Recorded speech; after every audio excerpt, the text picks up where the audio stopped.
Welcome to my channel! This is the first video that I'm making about my journey from tech to therapy. I wanted to create this video and this channel because I haven't seen anyone make a transition that's similar to this, let alone record it and put it on the internet for other people to see. So I thought it would be, nice to share what journey will be like for me. Also, I just kind of want to record all this for myself because I want to see what 10 years from now, what it was like when I was making this shift.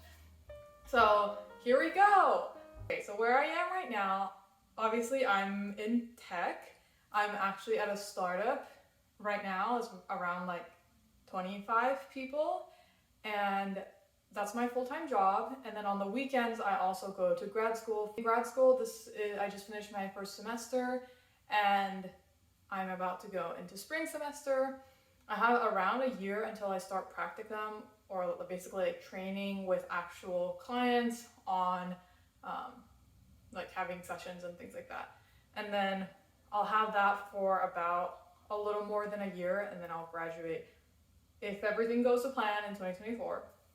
So right now in grad school, it's just a lot of learning about the different concepts and different styles and modes of therapy to kind of understand where we want to get more of our training and what kind of center we want to go to get our practicum hours. So that's where I am now. Yeah, I thought maybe I could talk about I also want to talk about why I left tech, or why I decided that I wanted to leave, because it's definitely a pop-in industry. I have a lot of people hype about it, especially on YouTube, about getting into tech and how it's, getting into tech and things like that. But anyways, so I graduated from a liberal arts school, and I knew I wanted to go to San Francisco to join tech because of the vibrant culture. It was so young, and there was a lot of energy to it. So I knew I wanted to go to San Francisco, where there's just a huge hub of tech companies. And so I joined a rather large company at that time. And it was great for the first 3-ish months, where I felt like I learned a lot. Well, no. It was great for the 3-ish months where I was doing work and it felt really good to be an adult and be working and all that. And then I kind of realized, it definitely got harder, as in I had to invest more of my time in it, and I was constantly evaluating if this was what I wanted to do in my spare time. And I think that's where I realized that it's not what I wanted to do. Yeah, the skills that I was learning in tech wasn't really the skills that I wanted to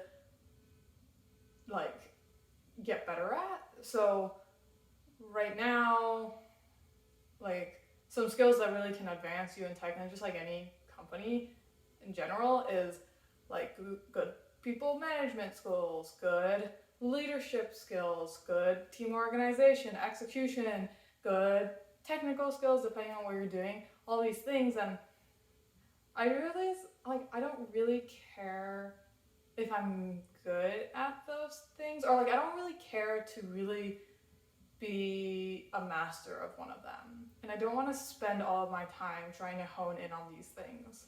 And so that's kind of where I decided when I realized I don't really know if this is really my thing. I kind of don't like office work and sitting down all day in an office. Anyway, so I kind of started questioning it. And then I also looked at the people at my company and the people who I would become if I were to stay there for 20 years. And they just also they weren't very inspiring to me.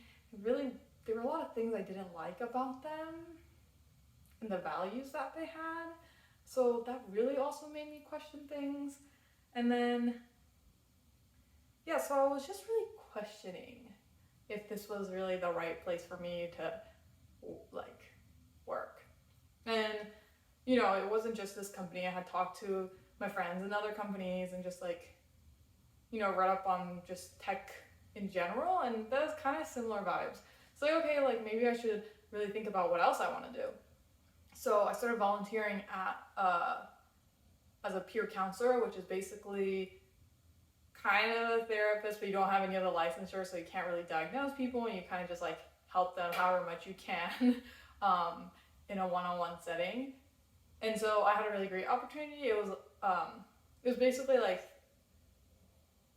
yeah, a really great opportunity. I trained for around 6 months, and I was in this peer counseling group, and I realized that it was really hard to be a therapist for a therapist, right? I was not trained enough at all to be, so anyways, a therapist for someone. But I realized that you really get a sneak peek into what people are actually thinking about, and like what they actually like have problems in their life that you don't really bring up at work.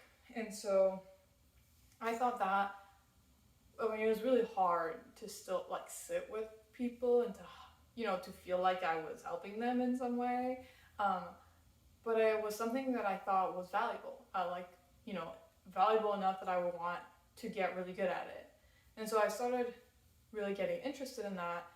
And then I read up on it more, and I've always had this idea of wanting to be a coach or possibly a therapist. So it wasn't something brand new to me, but I never really considered it as a career. And then fast forward, I had a lot of questions about, okay, do I really want to go through this? This is very different path from what I thought I wanted to do, what my vision of what an adult would be. And so I kept questioning it, and a year, more than a year, maybe 2 years. And then I think there was a free coach that I could get from work, which basically was just this platform where you would talk to someone once a week about the things that you wanted to work on professionally. So I actually went to this person. It was a third party, so not related at all to my company. And I went to this person, and I was like, okay, I think I want to shift and go in this completely different career path, but I'm not really sure. I don't know what to do. And they really helped me think about okay, what if I wanted to do this, what are the things that I have to do? I was really stuck on thinking through okay, is this what I want to do? Is this not what I want to do? Does the timetable line up? If I graduate, then how old am I going to be? Am I going to make enough money? All these other things. And at the core of it, I was like, okay, if I really ask myself, if I close my eyes and be still, and if I ask myself if I want to be a therapist, what is the answer? And when I did that, I thought I would regret it if I didn't try. And again, it took me a very long time to get to this conclusion, but I finally did. And so I finally applied to grad school. Again, once I made that decision, it wasn't all smooth sailing. I'm not the kind of person that says something and then just does it without questioning it. I definitely said that I wanted to do therapy, and then I still kept wavering, but I got the courage to finally apply to grad school. I picked one because there was only one that fit all the criteria that I had, and that was that I wanted to continue working full-time in tech and start a weekend or after hours program on the side, or in addition to. And so I found one in my area, I applied to that one, I got in, which was great, and I just started 6 months ago, and the first week was so great. I think it gave me a lot of closure on the questioning that I had, because that first week, it really felt like I was in the right program, and I was doing the thing that I really wanted to do. And so, yeah, that was really great. I just felt like I was finally going in a path, in a career that made more sense. And it wasn't just this dark path that I was on. So that's where I am now. And I think I'll still question some of these things, and I'll just want to look back at videos like this to see if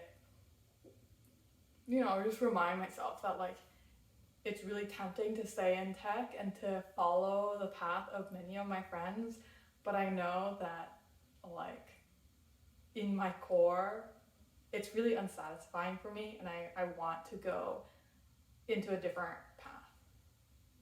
All right,